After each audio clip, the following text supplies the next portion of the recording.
ಉತ್ತರ ಕರ್ನಾಟಕದ ಹೆಮ್ಮೆಯ ಪಬ್ಲಿಕ್ ನೆಟ್ವರ್ಕ್ ಸುದ್ದಿ ನಿಮ್ಮ ಮನೆಯ ಬಾಗಿಲವರೆಗೆ. ಪ್ರಶಾಂತ್ ನಾಗ್ನೂರ್ ಇವರ ಸಾರಥ್ಯದಲ್ಲಿ public network TV Karnataka.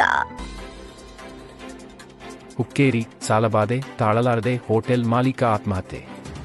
Hanuman hotel ಮಾಲೀಕ ರಾಮಚಂದ್ರ 65 ನಿಧನ. ಸಾಲದ ಸುಳಿಗೆ ಸಿಲುಕಿ ಮಾನಸಿಕವಾಗಿ ನೊಂದಿದ್ದ ವೃದ್ಧ.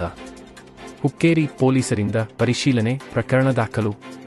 ಹುಕ್ಕೇರಿ ಪಟ್ಟಣದ ಹಳೆ ಬಸ್ ನಿಲ್ದಾಣದ ಬಳಿಯಿರುವ ಪ್ರಸಿದ್ಧ ಹನುಮಾನ್ ಹೋಟೆಲ್ ಮಾಲೀಕರು ಸಾಲಬಾಧೆಯಿಂದ ಇಂದು ಬೆಳಿಗ್ಗೆ ನೇಣು ಬಿಗಿದುಕೊಂಡು ಆತ್ಮಹತ್ಯೆ ಮಾಡಿಕೊಂಡಿರುವ ದುರ್ಘಟನೆ ನಡೆದಿದೆ.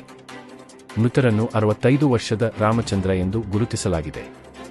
ಇಂದು ಬೆಳಿಗ್ಗೆ ತಾವು ನಡೆಸುತ್ತಿದ್ದ ಹೋಟೆಲ್ ಬಾಗಿಲು ತೆರೆದು ಒಳಗಿನ ರೂಮಿನಲ್ಲಿ ನೇಣು ಹಾಕಿಕೊಂಡ ಸ್ಥಿತಿಯಲ್ಲಿ ಪತ್ತೆಯಾಗಿದ್ದಾರೆ. ಕಳೆದ ಕೆಲವು ದಿನಗಳಿಂದ ಹೋಟೆಲ್ ವ್ಯಾಪಾರ ಕುಂಠಿತಗೊಂಡಿತ್ತು ಹಾಗೂ ಸಾಲದ ಹೊರೆ ಹೆಚ್ಚಾಗಿತ್ತು ಎಂದು ತಿಳಿದುಬಂದಿದೆ.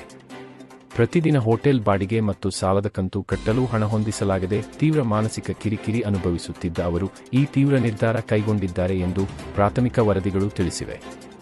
ಸ್ಥಳಕ್ಕೆ ಹುಕ್ಕೇರಿ ಪೊಲೀಸ್ ಠಾಣೆಯ ಇನ್ಸ್ಪೆಕ್ಟರ್ ಕುಮಾರತೀರ್ಥ ಐನಾಪುರ ಮತ್ತು ಸಿಬ್ಬಂದಿ ಭೇಟಿ ನೀಡಿ ಪರಿಶೀಲನೆ ನಡೆಸಿದ್ದಾರೆ.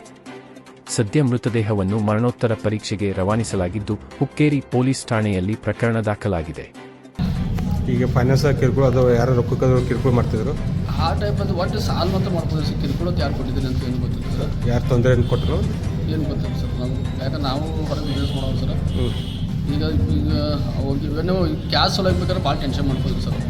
ಗ್ಯಾಸ್ ಇಲ್ಲ, ಒಲೆ ಹಾಕಬೇಕಂತ ಇವತ್ತು ವಿಚಾರ ಮಾಡಿದ್ದಾರೆ ಸರ್. ಅವರು ಒಲೆ ಹಾಕ್ಬೇಕು ಯಾರು ಅಂತಾರೆ ಸರ್.